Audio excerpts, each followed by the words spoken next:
दोस्तों जरा सोचिए, न्यूक्लियर डिजास्टर की वजह से पूरी दुनिया खत्म हो चुकी है और दुनिया में कोई इंसान नहीं बचा है। लेकिन एक आइलैंड में सिर्फ एक लड़का और 6 लड़कियां किसी तरह से जिंदा बच गए हैं और ह्यूमैनिटी को आगे बढ़ाने की जिम्मेदारी इस एक लड़के और उन 6 लड़कियों के हाथों में है। आज की मूवी आफ्टर द डार्क में हम कुछ ऐसा ही देखेंगे। मूवी की शुरुआत में हम जेम्स और पेट्रा को देखते हैं। पेट्रा अपनी क्लास के लिए वहाँ से निकलते हुए जेम्स को कहती है कि दोबारा मत सोना वरना तुम लेट हो जाओगे, और फिर वो वहाँ से चली जाती है। शायद जेम्स थक गया था इसलिए वो सो जाता है और जब उसकी नींद खुलती है तो वो देखता है कि वो क्लास के लिए लेट हो चुका है। वो भागता हुआ क्लास पहुंचता है जिसमें वो बिल्कुल एंड मोमेंट पर पहुंच जाता है। इन सभी की फिलॉसफी की क्लास चल रही थी। इनका प्रोफेसर जिमिट था। आज सभी बच्चों की लास्ट क्लास थी। जिमिट बोलता है कि उन्हें इस साल जो भी पढ़ाया गया उसका प्रैक्टिकल चेक करने का समय आ चुका है। वो कहता है कि हम सभी लोग एक माइंड एक्सरसाइज करेंगे जिससे ये पता चलेगा कि आप लोगों ने जो पढ़ा है उसमें क्या सीखा है। स्टूडेंट्स अलग अलग सिचुएशन सजेस्ट करते हैं, जैसे समझ लो एक रेल की पटरी पर 5 लोग बंधे हुए हो और दूसरी पटरी पर एक आदमी बंधा हुआ हो, तो बेहतर है कि ट्रेन को एक आदमी की तरफ बढ़ा दिया जाए क्योंकि 5 लोगों के मरने से बेहतर है कि एक ही मरे। दूसरा कहता है कि सिचुएशन ऐसी भी हो सकती है कि ट्रेन की पटरी के सामने एक बहुत मोटा आदमी खड़ा हो जिसे धक्का देकर उसे ट्रैक पर गिरा दे तो उस ट्रेन अपनी पटरी से ही उतर जाएगी जिससे 5 लोग बच जाएंगे। एक लड़की सिचुएशन सजेस्ट करती है जिसमें वो एक बिल्डिंग से गिरने वाली है और खुद को बचाने के लिए उसने अपने 3 दोस्तों को कांटेक्ट किया। वो तीनों उसे बचाते नहीं क्योंकि उसे बचाते हुए वो खुद भी बिल्डिंग से गिर जाएंगे, और जैसे ही वो लड़की बिल्डिंग से नीचे की तरफ गिरती है वो बच जाती है और उसे पता चल जाता है कि अपने इन तीनों दोस्तों पर वो कभी भरोसा नहीं कर सकती। इसी तरह की कुछ सिचुएशंस बाकी स्टूडेंट सजेस्ट करते हैं, लेकिन जिमिट कुछ अलग ही सिचुएशन को डिस्कस करना चाहता है। वो कहता है कि अर्थ पर एपोकैलिप्स आया है जिसमें हर जगह न्यूक्लियर बॉम्ब्स गिराए जा रहे हैं। बचने के लिए सिर्फ एक बंकर है जिसमें 1 साल तक टाइम स्पेंड करना होगा। मोटिव सिर्फ जिंदा बचने नहीं बल्कि ह्यूमन रेस को यही बचे हुए लोग 1 साल के बाद आगे बढ़ाएंगे। लेकिन उस बंकर की कैपेसिटी सिर्फ 10 लोगों की है और प्रॉब्लम यह है कि ये लोग 21 है। ऑब्वियसली 21 लोग बंकर में आ सकते हैं, लेकिन 1 साल तक इनफ रेशन और ऑक्सीजन ना होने की वजह से कुछ लोगों को खुद को सेक्रीफाइस करना होगा। ये पूरी एक्सरसाइज एक इमेजिनेशन के अंदर होगी। सभी क्लासरूम में होंगे लेकिन उसके सीन्स उनके माइंड में चलेंगे। वो लोग इस एक्सरसाइज को डिस्कस करते हुए करेंगे, लेकिन हमें मूवी में ये सीन्स के रियल जैसे दिखाया गया है, लेकिन ये सिर्फ उनकी इमेजिनेशन रहती है। अब हम जानते हैं कि ये सिर्फ 21 लोग हैं, लेकिन बंकर में सिर्फ 10 लोग रह सकते हैं। बंकर में कौन रहेगा और किसे खुद को सेक्रीफाइस करना होगा वो उसका प्रोफेशन डिसाइड करेगा। जिमिट एक बॉक्स से सभी को रैंडम चिट्स निकालने को कहता है जिसमें एक प्रोफेशन लिखा है। जिस इंसान के प्रोफेशन का फायदा उन्हें फ्यूचर में मिलेगा उसे बंकर में रहना अलाउड है और बाकी लोग बाहर रहेंगे। जैसे कि जेम्स एक फार्मर है जो एपोकैलिप्स खत्म होने के बाद अपनी फार्मिंग स्किल से खेती करके फूड सप्लाई बढ़ाएगा। पेट्रा एक स्ट्रक्चरल इंजीनियर है तो वो भी फ्यूचर में काफी कम आएगी, इसलिए उसको जिंदा रहना जरूरी है। एक लड़का इलेक्ट्रिशियन है तो बंकर के अंदर इलेक्ट्रिक डिफॉल्ट्स में वो हेल्प कर सकता है। लेकिन जो फैशन डिजाइनर है या जो रियल एस्टेट एजेंट है या जो एक ऐसे प्रोफेशन से बिलोंग करता है जो इतना यूजफुल नहीं है उसे बंकर में जाने की लेस प्रायोरिटी दी जाएगी। एक लड़के का प्रोफेशन तो पोइट है तो जिमिट उसे तुरंत शूट करके मार देता है। जिमिट कहता है कि ये हमारे साथ बंकर में जाएगा नहीं, इसलिए ये बाहर न्यूक्लियर रेडिएशन से तड़प तड़प कर वैसे भी मरी जाएगा, इसलिए बेटर है कि उसे अभी मुक्त कर दिया जाए। फ्रेंड्स, आपको फिर से बता दूं कि ये सब रियल में नहीं हो रहा है बल्कि ये सिर्फ एक क्लासरूम डिस्कशन है जिसके सीन्स हमें दिखाए जा रहे हैं। अब सभी लोग वोट करते हैं कि कौन उनके प्रोफेशन के बेस पर जाने के लिए एलिजिबल है और कौन नहीं। जॉर्जिना एक डॉक्टर है जिसके लिए सब वोट करते हैं। चिप्स नाम का लड़का एक कारपेंटर है जो बंकर में जाने के लिए एलिजिबल है। आखिर में क्योंकि जिमिट के पास वाइल्ड कार्ड है इसलिए सभी उसके फेवर में वोट करते हैं, क्योंकि क्या पता उसके पास कोई सीक्रेट इन्फॉर्मेशन हो जिसकी जरूरत उन 10 लोगों को पड़े। अब हमारे पास वो सभी लोग हैं जो अगले 1 साल तक बंकर में रहेंगे और वो लोग हैं जो बंकर के बाहर रहकर न्यूक्लियर बॉम्ब से खत्म होंगे। जेम्स कहता है कि हम लोगों को बंकर में जाने से पहले कुछ देर के लिए अकेला रहना चाहिए। वो पेट्रा के साथ टाइम स्पेंड कर ही रहा था कि उसने एक गोली चलने की आवाज आती है और वो देखता है कि जिमिट ने उन सभी लोगों को गोली से मार दिया था जो लोगों को बाहर रहना था। बाकी सभी लोग प्लान बनाते हैं और बंकर के अंदर पहुंच जाते हैं और जिमिट के वहां पहुंचने से पहले दरवाजा बंद कर देते हैं क्योंकि जिमिट उनके लिए अब खतरा लग रहा था। अब ये सभी लोग बंकर के अंदर अपना काफी टाइम स्पेंड करते हैं। एक दिन पेट्रा बाहर जाकर देखती है कि जिमिट न्यूक्लियर रेडिएशन की वजह से जल चुका था। वो बताता है कि बंकर के एग्जिट कोड सिर्फ उसे पता है और फिर वो वहीं पे अपना दम तोड़ देता है। जब बाकी सभी को ये बात पता चलती है तो उनमें से एक डोर को खोलने वाली थी, लेकिन बाकी उसको रोकते हुए कहते हैं कि दरवाजा खोलते ही रेडिएशन की वजह से सभी मारे जाएंगे। वो सभी सोचते हैं कि शायद जिमिट झूठ कह रहा है, इसलिए वो दरवाजा नहीं खोलता। इसके बाद हम देखते हैं कि दिन बीतते चले जाते हैं, महीने बीते चले जाते हैं और जिमिट की बॉडी टाइम के साथ साथ डिकम्पोज होती चली जाती है। फाइनली जब 1 साल पूरा होता है तो अर्थ खुद को दोबारा रिकवर कर चुका था, लेकिन जब ये सभी लोग बंकर से बाहर निकलने की कोशिश करते हैं तो वो पासकोड मांगता है, यानी कि जिमिट सच बोल रहा था। अब ये लोग अंदर बंद हो चुके हैं, लेकिन ये लोग हार नहीं मारते और अलग अलग तरह से दरवाजे को तोड़ने की कोशिश करते हैं। गोलियां चलाते हैं, रॉड से मारते हैं, लेकिन दरवाजा खुलता नहीं।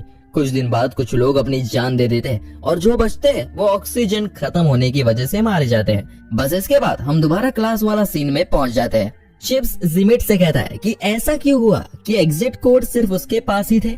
जिमिट उन्हें बताता है कि उसका प्रोफेशन कंस्ट्रक्शन का था और वो बंकर उसने ही बनाया था, जिस वजह से उसे उसका एग्जिट कोड मालूम था। वो कहता है कि अब एक और बार हम ये करेंगे, सब कुछ तो सेम ही रहेगा, कोई बदलाव नहीं होगा, लेकिन जो कार्ड सबके पास है उसे ओपन करने पर एक और स्पेसिफिकेशन लिखी हुई है जो नेक्स्ट राउंड के लिए इस बात का डिसाइड करेगी कि कौन बंकर में जाएगा और कौन बंकर के बाहर रहेगा। जैसे जेम्स के कार्ड में वो फार्मर तो है ही, लेकिन एक गे भी है, लेकिन फार्मर होने की वजह वो बंकर के अंदर जाने के लिए एलिजिबल है। लेकिन जॉर्जिना के कार्ड में लिखा है कि कुछ समय बाद वो एक वायरस से सफर होगी, जिस वजह से वो ज्यादा दिन सरवाइव नहीं करेगी, इसलिए उसके फेवर में कोई वोट नहीं करता। एक पोइट और एक ओपेरा सिंगर और कुछ आर्टिस्ट टाइप लोगों को भी कोई वोट नहीं करता। इसी तरह कुछ लोग जो पिछली बार बंकर के अंदर थे वो अब बाहर रहेंगे। अब हम दोबारा से सिचुएशन के अंदर थे जहां जिमिट दोबारा चालाकी से बंकर से गन लेकर अपने पास रख लेता है और दोबारा पोइट को शूट कर देता है। वो लोग 2 ग्रुप में डिवाइड हो जाते हैं, एक तरफ वो लोग जो बंकर के अंदर जाएंगे और दूसरी तरफ वो लोग जो बंकर के बाहर ही रहेंगे। जॉर्जिना जिमिट से कार की चाबी मांगती है और बाकी लोगों के साथ वहां से भागने की कोशिश करती है, लेकिन वो सब लोग न्यूक्लियर धमाके से मारे जाते हैं। जिमिट और बाकी सब बंकर के अंदर आ चुके थे। पेट्रा रात को देखती है कि जेम्स अपने बेड में नहीं है। जब वो उसे ढूंढते हुए जाती है तो वो देखती है कि जेम्स जैक नाम के लड़के के साथ इंटीमेट हो रहा था क्योंकि वो गे था। पेट्रा ये बात सभी लोगों को बताती है। जिमिट कहता है कि उन सभी लोगों को अब अपने पार्टनर्स चूज करने चाहिए जिससे वो लोग बच्चे पैदा कर सके। ह्यूमन स्पीसीज इससे ही आगे बढ़ेगी। सभी लोग इस पर एग्री होते हैं। सभी लड़के अपने पार्टनर्स चूज करते हैं, लेकिन पेट्रा अकेले रह जाती है तो उसे जिमिट को पार्टनर बनाने के लिए कहा जाता है। पेट्रा भी मान जाती है और जिमिट के साथ जाती है। जेम्स शॉक हो जाता है और उसे रोकने की कोशिश करता है, मगर खुद वो भी किसी और के साथ इंटीमेट हुआ था। ऐसे ही कई दिन बीत जाते हैं जब सभी अपने पार्टनर्स के साथ इंटीमेट होते हैं, लेकिन अब तक कोई प्रेग्नेंट नहीं हुआ। इसलिए जिमिट एक ऐसा पॉइंट रखता है जिससे सब हैरान और परेशान हो जाते हैं। वो कहता है कि अब हर लड़की के साथ इंटीमेट होगी ताकि कोई ना कोई प्रेग्नेंट हो जाए। वो कहता है कि ह्यूमन स्पीसीज को बचाना ही हमारी प्रायोरिटी है। इस बात से सब परेशान थे क्योंकि उन्हें अपने पार्टनर से लगाव था और वो नहीं चाहते कि उनका पार्टनर किसी और के साथ इंटीमेट हो। बोनी जो कि सिचुएशन में एक सोल्जर है और उसकी मेमोरी काफी शार्प है, वो जिमिट से कहती है कि वो और किसी के साथ इंटीमेट नहीं होगी और अगर उसने उसके साथ जबरदस्ती करने की कोशिश करी तो वो उसे जान से मार देगी। जिमिट इस बात को अपनी ईगो पर ले लेता है और गन लेकर सभी लोगों को रूम से बाहर निकालता है। वो बोनी पर गन तान देता है, लेकिन जैक जो कि अंदर ही छुपा हुआ था जिमिट से लड़ता है और इसी लड़ाई में वो जिमिट को घायल कर देता है। जिसके बाद जिमिट बाहर दरवाजे पर आकर खड़ा होता है। वो देखता है कि बंकर के बाहर आग लगी हुई थी, धमाके हो रखे थे। वो पासकोड डालता है और डोर ओपन करता है, जिससे अचानक धमाका हो जाता है और वो सभी लोग वही मर जाते हैं। और हम दोबारा पहुंच जाते हैं क्लासरूम में। सभी लोग थक चुके थे क्योंकि वो लोग इस एक्सरसाइज को सक्सेसफुल नहीं कर पा रहे थे। चिप्स कहता है कि हमें दोबारा ट्राई करना चाहिए, हम इससे बेहतर कर सकते हैं। तभी जेम्स जिमिट से कहता है कि जब उसने सभी लोगों को फर्स्ट टाइम कार्ड दिए थे तो उसने खासा क्यों था। जेम्स को कुछ गड़बड़ लगता है, इसलिए वो कार्ड्स वाले बॉक्स को चेक करता है तो उसे पता चलता है कि जिमिट ने उसके साथ चालाकी की और जानबूझकर उसे चालाकी से फार्मर और गे का कार्ड पकड़वाया। जिमिट जेम्स को पसंद नहीं करता और ये साबित करना चाहता था कि वो बेवकूफ है, जिसमें बिल्कुल भी समझ नहीं है। जेम्स सभी को जिमिट की सच्चाई बताता है और कहता है कि जिमिट ने चीटिंग की है, इसलिए वो एक और राउंड करना चाहता है, लेकिन बाकी स्टूडेंट्स मना करते हैं। पेट्रा सबसे इंटेलिजेंट स्टूडेंट है क्लास की। वो कहती है कि इस बार वो इंचार्ज बनना चाहती है और डिसाइड करना चाहती है कि कौन बंकर के अंदर रहेगा और कौन बाहर। सभी स्टूडेंट्स उस पर भरोसा करते हैं, इसलिए उसकी बात मानते हैं। हम दोबारा से सिचुएशन के अंदर जाते हैं जहाँ सब लोग इस बार एक आइलैंड पर थे जहाँ भी न्यूक्लियर हमला होने वाला था। जिमिट दोबारा से गन्स को छुपा लेता है। हम देखते हैं कि पेट्रा जिमिट के पास जाती है और उसे हक करती है। इस बार पेट्रा पोइट को, ओपेरा सिंगर को, कार्ड खेलने वाले लड़के को, सभी उन लोगों को बंकर के अंदर भेजती है जिनके पास कोई टेक्निकल स्किल्स नहीं है। जिमिट उसका डिसीजन को गलत बताता है। जैसे पेट्रा ने एक फैशन डिजाइनर को बंकर के अंदर रखना चाहा क्योंकि फैशन डिजाइनर को कपड़ों की समझ होती है और सही कपड़े पहनने से सेल्फ एस्टीम बूस्ट होगा, जिसका असर सिविलाइजेशन पर पड़ता है। उसने इस तरह के 10 लोगों का ग्रुप बनाया जिसमें जेम्स भी था, लेकिन जिमिट नहीं था। पेट्रा ने खुद को भी बंकर से बाहर रखा। जिमिट बंकर के अंदर जाना चाहता है, इसलिए वो भड़क कर अपनी गन निकालने वाला था, लेकिन उसकी गन पेट्रा ने उसे हक करते हुए चोरी कर ली थी। वो पेट्रा से गन लेकर जेम्स को शूट करने वाला था कि जेम्स उस पर और बड़ी गन तान देता है और उसे जाने के लिए कहता है। जिमिट कहता है कि उन लोगों को पासपोर्ट की जरूरत तो पड़ेगी जो सिर्फ मुझे पता है, लेकिन बोनी कहती है कि उसे पासपोर्ट पता है क्योंकि पिछली बार जब जिमिट ने बाहर निकालने के लिए पासपोर्ट डाला था तब बोनी ने उसे देख लिया था और शार्प मेमोरी की वजह से उसे याद भी था। ये सुनकर जिमिट वहाँ से चला जाता है। इसके बाद जेम्स पेट्रा को बंकर के अंदर आने कहता है, लेकिन पेट्रा नहीं मानती और कहती है कि यहाँ से थोड़ी दूर एक आइलैंड है, हम लोग बोट से वहाँ चले जाएंगे। लेकिन चिप्स पेट्रा को बोट की चाबी देने के बहाने अपने पास बुलाता है और उसे बंकर के अंदर भेजकर खुद को बाहर सेक्रीफाइस करता है। इधर ये सभी लोग बोट से निकल पड़ते हैं। पेट्रा और बाकी सब लोग इस बार अंदर काफी बढ़िया टाइम स्पेंड करते हैं क्योंकि इस बार वहाँ सब लोग आर्टिस्ट थे। वो लोग प्लेस पढ़ते हैं, पोइट अपनी पोइट्री सुनाता है, वो सब लोग काफी खुश थे और इसी तरह दिन बीत जाते हैं और 1 साल पूरा हो चुका था। लेकिन जब वो बाहर आते हैं तो देखते हैं कि सब कुछ वैसा ही था। बॉम्ब उनके आइलैंड पर गिरा ही नहीं। जिमिट कहता है कि वो सभी लोग इसके बाद भी जल्दी मारे जाएंगे क्योंकि उन लोगों के पास कोई ऐसे टेक्निकल स्किल्स है ही नहीं जिससे वो वहां से निकलने के लिए कुछ बना पाए और ना ही वो इस आइलैंड पर ज्यादा दिन सर्वाइव कर पाएंगे।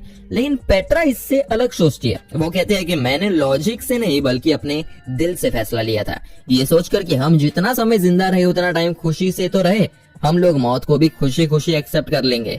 सिचुएशन के अंदर हम देखते हैं कि उनके पास एक बॉम्ब गिरता है। जेम्स मौत को एक्सेप्ट करके उसका बटन दबाने ही वाला था कि गन लेकर जिमिट वहां पहुंचता है, जिसके बाल काफी बढ़ चुके थे और जो अभी तक जिंदा था उसकी सिर्फ एक गोली बची थी जिससे वो जेम्स को मारने वाला था कि सभी लोग जेम्स को बचाने के लिए उसके आगे आ जाते हैं और बॉम्ब का बटन दबा देते हैं जिससे वहां धमाका हो जाता है। इधर चिप्स अपने साइड की सिचुएशन बताता हुआ कहता है कि वो लोग बोट से दूसरे आइलैंड में पहुंच चुके थे, जिसके बाद बचे हुए लड़कों के किसी न किसी तरह मौत हो गई और वो अकेला 6 लड़कियों के साथ बचा था।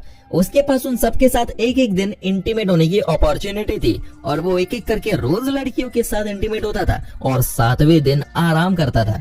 बस इसी तरह से उसने उस आइलैंड में अपना टाइम निकाला। ये सुनकर सब हंसने लगते हैं। क्लास अब खत्म हो चुकी थी और जिमिट की बोलती भी बंद हो चुकी थी। सभी अपनी नोटबुक सबमिट करके बाहर निकलते हैं। वेट कीजिए, ट्विस्ट अभी भी बाकी है। हम देखते हैं कि पेट्रा सबके जाने के बाद जिमिट के पास आती है और हमें यहाँ पता चलता है कि पेट्रा का अफेयर जिमिट के साथ चल रहा था। इसलिए जिमिट को जेम्स से जलन होती है क्योंकि पेट्रा जेम्स से प्यार करती है। पेट्रा उसे लास्ट टाइम किस करती है और वहाँ से चली जाती है। हम देखते हैं कि जिमिट अपने रूम में आता है जहाँ एक गन रखी हुई थी। हमें एक गोली चलने की आवाज सुनाई देती है। असल में ये भी जिमिट की एक इमेजिन की हुई एक सिचुएशन थी और इसी तरह की कुछ सिचुएशंस वो देखता है, जिसके बाद ये माइंड बेंडिंग मूवी यही खत्म होती है। कमेंट करके बताइए आपको ये मूवी कैसी लगी और इस तरह की बेहतरीन एक्सप्लेनेशन देखने के लिए हमारे चैनल को सब्सक्राइब जरूर करें।